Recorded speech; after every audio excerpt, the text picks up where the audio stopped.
Afp Anthony, le blond, et Sébastien, le brun, arrivent mi-décembre, au terme de leur voyage spatial vers la planète Mars.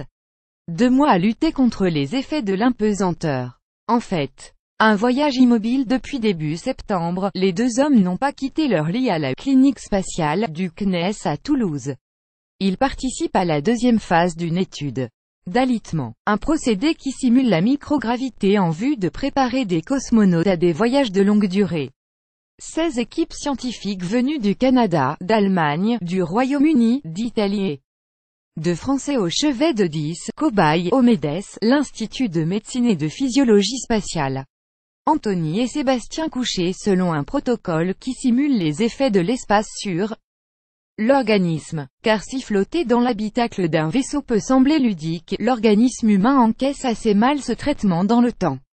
Et, du temps, il en faudra pour atteindre la planète rouge, l'objectif des futures missions spatiales. Chute de la pression artérielle, hypotension orthostatique, atrophie des muscles, stockage anormal de graisse dans des endroits comme les muscles, le cœur, perte de densité osseuse, détaille Marie-Pierre Bareil, la responsable de cette étude d'alitement cocktail.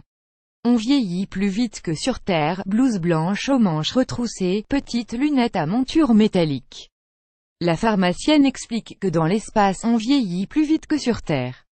Mais c'est réversible, ajoute-t-elle. L'objectif de l'étude cocktail est de tester ce que l'on appelle une contre-mesure, c'est Staffire, un moyen de prévenir les effets négatifs de l'impesanteur, ajoute-t-elle.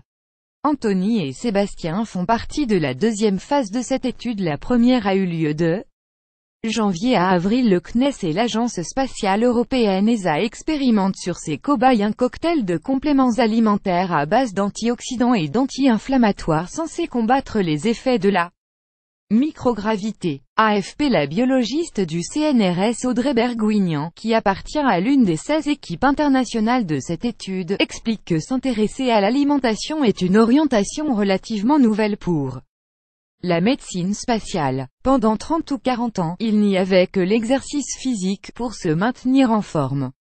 Le problème c'est que si l'on fait de l'exercice physique on perd du poids, or les astronautes, dans l'espace perdent déjà du poids, dit-elle. À la veille de se lever, après avoir passé 2 mois couché, Sébastien, barbe de 3 jours et torse nu sur lit incliné, affirme qu'il ne souffre pas trop de la sédentarité, ni de la position tête en bas. Un procédé inventé par les cosmonautes russes pour reproduire sur Terre les effets de l'impesanteur. Perte de masse musculaire. Ce technicien de laboratoire, âgé de 30 ans, dit qu'il a souffert, au début, du dos. Maintenant, je ne ressens pas de faiblesse particulière, indique le jeune homme, constatant cependant qu'il a perdu en masse musculaire. Sébastien raconte qu'il était à la recherche d'un emploi lorsqu'il est tombé sur l'annonce du MEDES. Le défi scientifique m'a plu, et il va toucher 16 000 € pour sa participation. Anthony, manipulateur radio de 40 ans, est lui aussi intéressé par le défi scientifique. C'est pour ça et peut-être aussi parce qu'on joue au tennis qu'on nous a mis ensemble avec Sébastien, dans la même chambre, dit-il. AFP. Le 2 cosmonautes virtuels affirment ne pas trop s'ennuyer alors qu'ils ne peuvent pas quitter leur lit, occupés notamment par les routines de l'étude. Audrey Bergouignan réalise une recherche sur les graisses qui s'accumulent ou elles ne devraient pas. Pour la biologiste, l'énorme intérêt de cette étude est d'avoir plusieurs équipes qui travaillent simultanément sur les mêmes cobayes. Nous, on travaille sur le métabolisme et l'on peut comparer nos résultats avec ceux de l'équipe qui travaille sur le système cardiaque, sur le vieillissement osseux.